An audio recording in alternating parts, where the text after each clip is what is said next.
जगत में बाजे बजनवा हो। गौशाले में लिहले जनमवा जगत में बाजे बजनवा हो।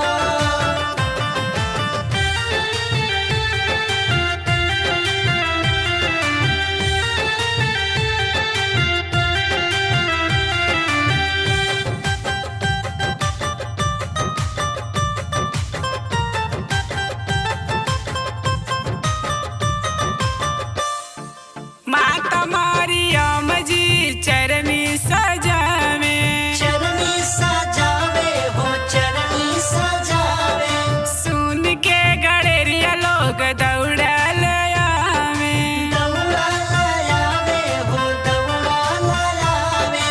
माता मरियम जी चरनी सजावे, सुन के गड़ेरिया लोग दौड़ल आवे। रूप देखी हर से मनवा जगत में बाजे बजनवा हो। गौशाले में लिहले जनमवा जगत में बाजे बजनवा हो।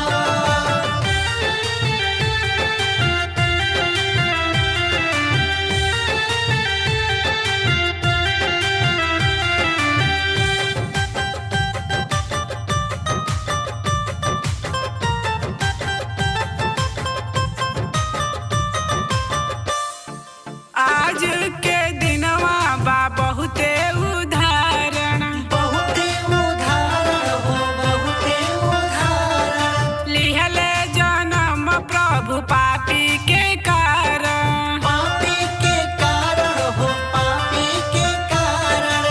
आज के दिनवा बा बहुते उदाहरण, लिहले जन्म प्रभु पापी के कारण।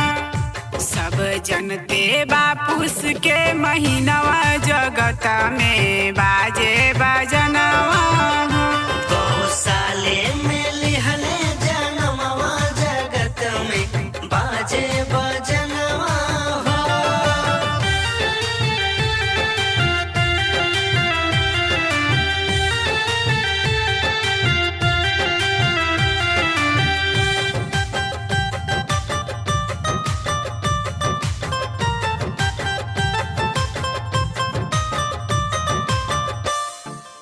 यीशु जन्म जग मंगल है तू। मंगल है तू मंगल है तू। मन में लगल प्रभु दर्शन खातिर। दर्शन खातिर हो दर्शन खातिर। यीशु जन्म जग मंगल है तू। मन में लगल प्रभु दर्शन खातिर। गावे महिमा से सविता भजनवा जगत में बाजे